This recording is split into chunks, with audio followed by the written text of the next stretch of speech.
Yeah, I mean, getting older, I got pain here sometimes or aches there, but maybe it's mobility, maybe it's strength, maybe it's endurance. What can I just kind of tweak and make a little bit better? Because that's what compounds for me as we get older. But it's a 30 minutes in, 5 minutes out. Okay. 30 minutes in. And don't listen to just what I'm saying. I mean, that was just my research. I'm not a doctor. I don't play one on a podcast. Don't go out and do 200 degrees if you've got some serious health conditions. I mean, seriously, think about what you want to do. I'm investing $1,000 a year in a sauna. So that's been my experience on it. Treading water is the same as drowning to people like you and me. You better start swimming. Welcome to I'm the One podcast. I'm your host, Rob Green. How you doing? I'm good, man. Talking about health, talking about staying in shape. Optimizing, right? Always.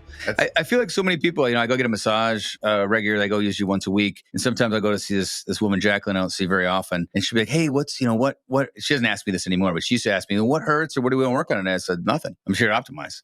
Let's find some spots and let's make them better. And that's kind of my mentality on all the health, anything I do health related. It's like, yeah, I mean, getting older, I got pain here sometimes or aches there, but what can I do? Even if it's not pain, too many people use pain as a measurement tool. Mm-hmm. What can I do better? Maybe it's mobility, maybe it's strength, maybe it's endurance. What can I just kind of tweak and make a little bit better? Because that's what compounds for me as we get older. No, I love it. And I'm on the same path, right? I'm always optimizing. I always feel, I take the supplements I take in the morning, right as soon as I do it, I feel like I'm Superman. I'm done, right? My immune system builds everything. And a lot of that's mental too, but regardless. And I'm always trying to find the next sort of thing for me. And you talked about, body work. I don't do that much right now. But one I've been thinking of and been wanting to try, and I don't know what your information is on this or your experience, is saunas.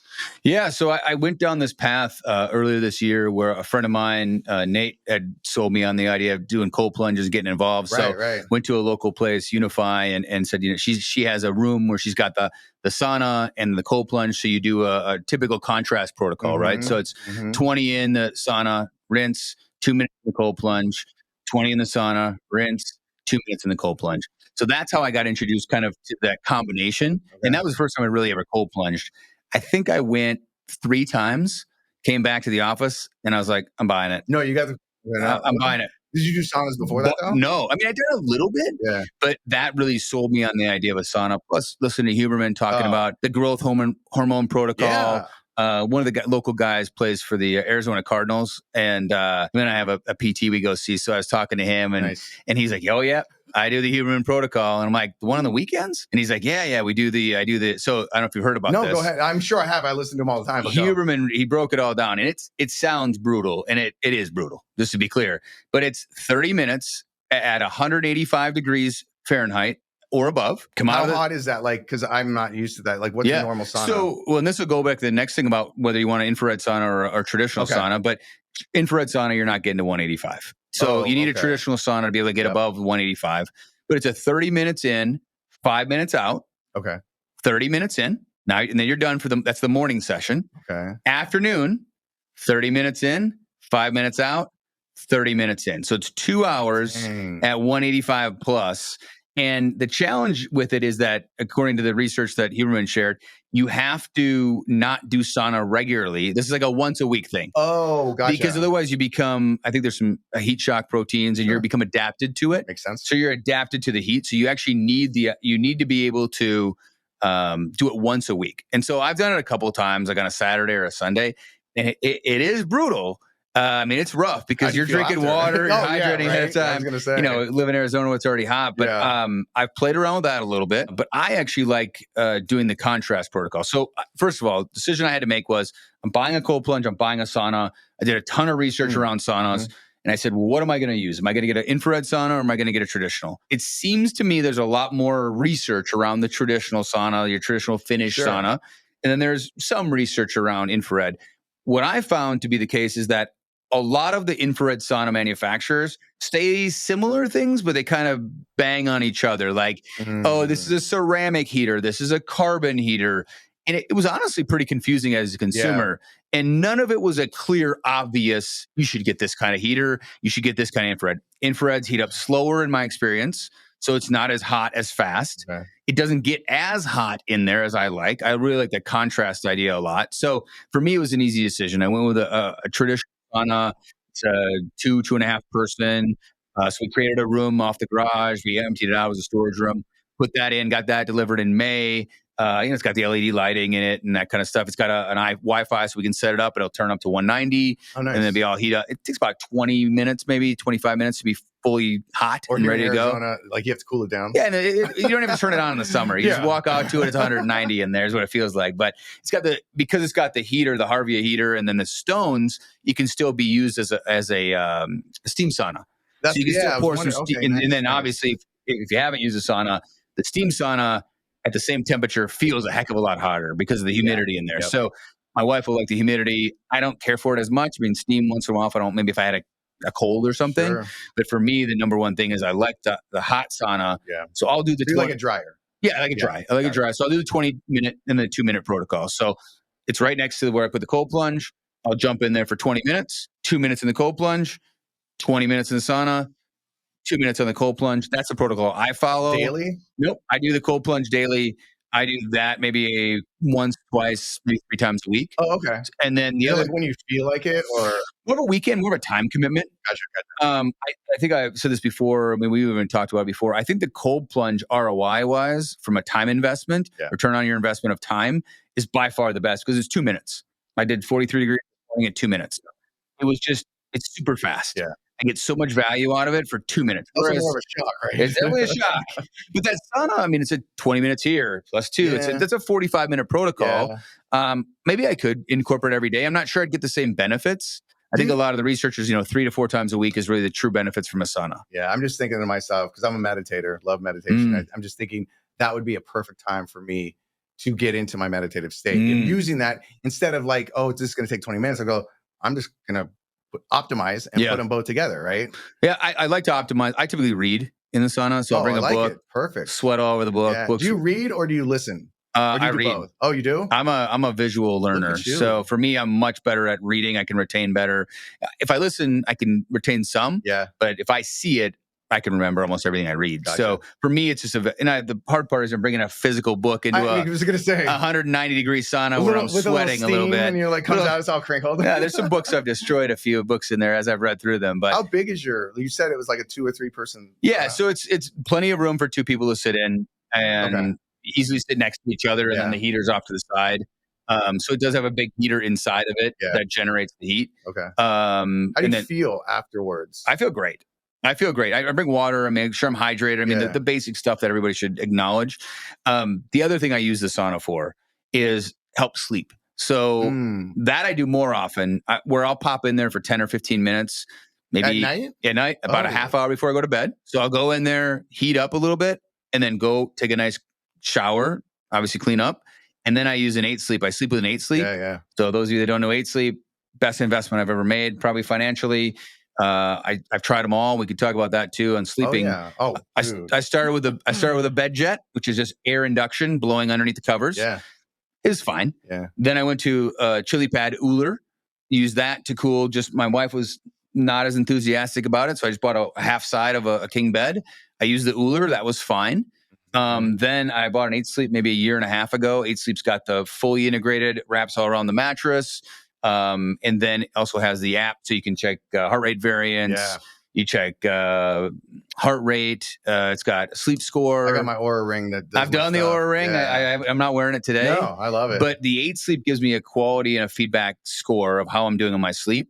So what I found is that if I do the sauna at night, try to build a protocol. Some people use a hot bath. Yeah. Get warmed up, shower off. Then my 8 sleep is already going. It's ready. It's nice and cool. It cools you down. Yep. So I get into bed and it brings my core body temperature down. I love that. That helps a lot. I mean, I definitely am trying. That's my last pillar, I think, of health that I really want to work on this next couple months. I've got to get my sleep optimized. I'm here for you. It's one of my favorite subjects. I love this one. I've done in-depth, research on it, and I try and tell everybody, because I have 3 pillars in life. I have exercise, food, whatever you put in your body, and then environment. Your environment, there's a lot of stuff in there. But if you don't have those things right, you got to get your sleep first. It's number one. Yeah, so, it's the biggest superpower, and I've struggled with it. I mean, I definitely sleep well. Yeah, I think compared to a lot of people, and I'm fortunate for that. But there's some meat on the bone of optimization left for the sleep part. So what about so the listeners now, because and for me personally, saunas are tough to get to and to find sometimes.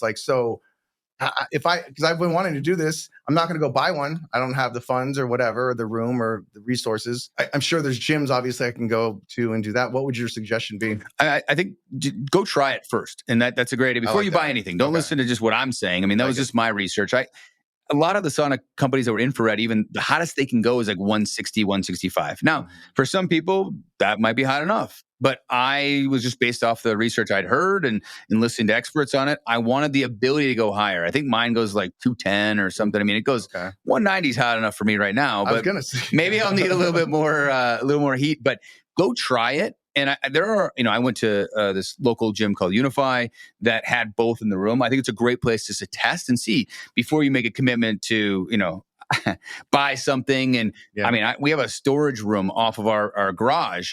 And as soon as I made the decision, it was like, all right, let's get the contractor over, clear out the storage room, break it down, paint it, put in a waterproof vinyl flooring, and let's go. I had an electrician come over, drop in a line because you need to.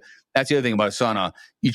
A lot of times, especially a traditional sauna, you need a separate 220 volt. Okay. So they've got to wire that to the box, which is another little like hiccup and cost to putting it in. And Arizona is a great location or a great environment for a traditional sauna because it's dry here already. You don't have to worry about mold or humidity because it's just naturally dry here, right? So first thing I would do is go out, find a local gym. That's probably your best bet, a small local gym that offers cold plunges and saunas. Go try it out and find out if it works for you. See if you get the benefits of it before you make a commitment to putting.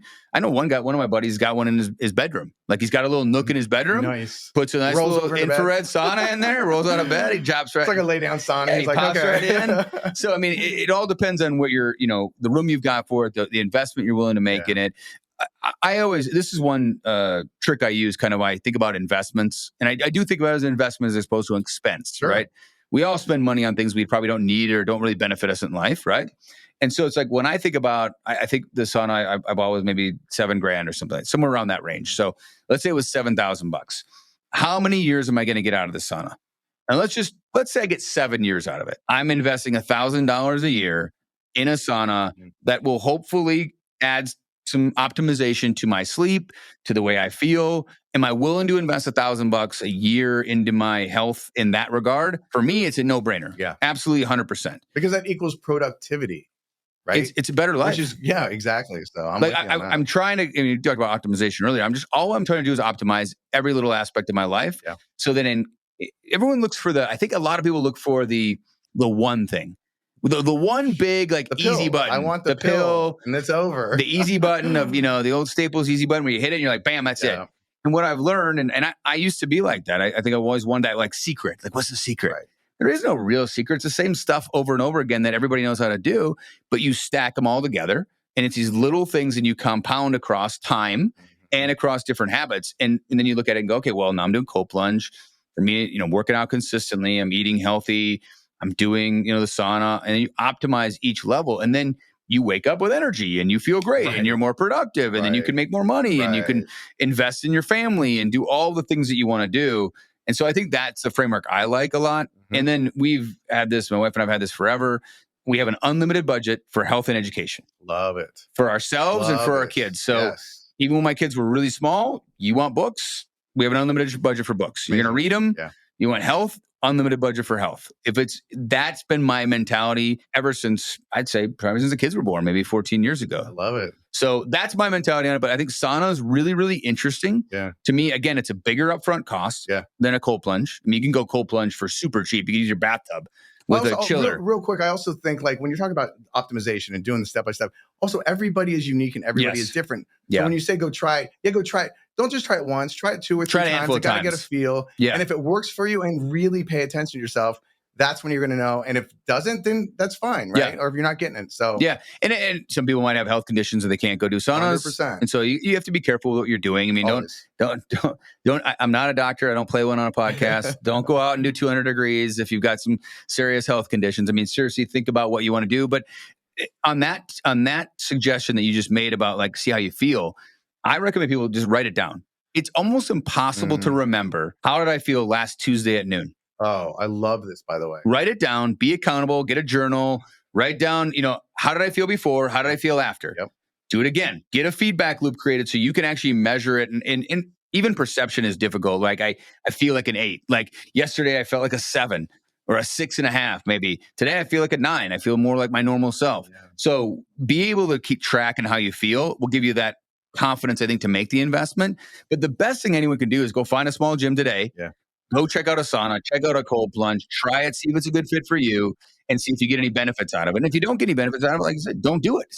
Maybe it's not for everybody. There you go. So that's my recommendation on saunas. I mean, again, we'll link to the show notes, some of the research, probably a human podcast that I listen to get me started on that journey. But I don't know anybody that has a sauna and a cold plunge that says, I shouldn't have done this. Right. I hate doing it. Right. And it was a bad thing for my health. Bad idea. Everybody I know that's made the investment of time and money to do it. And granted, there's a little bit of bias there because you've already made the investment. Like you feel like you got to say like it was the right decision. But if it was a waste of my time or energy or money, I would just not do it. I would sell it and be done with it. So that's been my experience on it. All right. So everybody out there, go take some action today. And good talking to you again today. Always. Awesome. If you enjoyed today's podcast, please subscribe, leave a review, and share with friends. Visit I'mTheOne.com and ask me anything. And as always, stay curious and never stop becoming the one.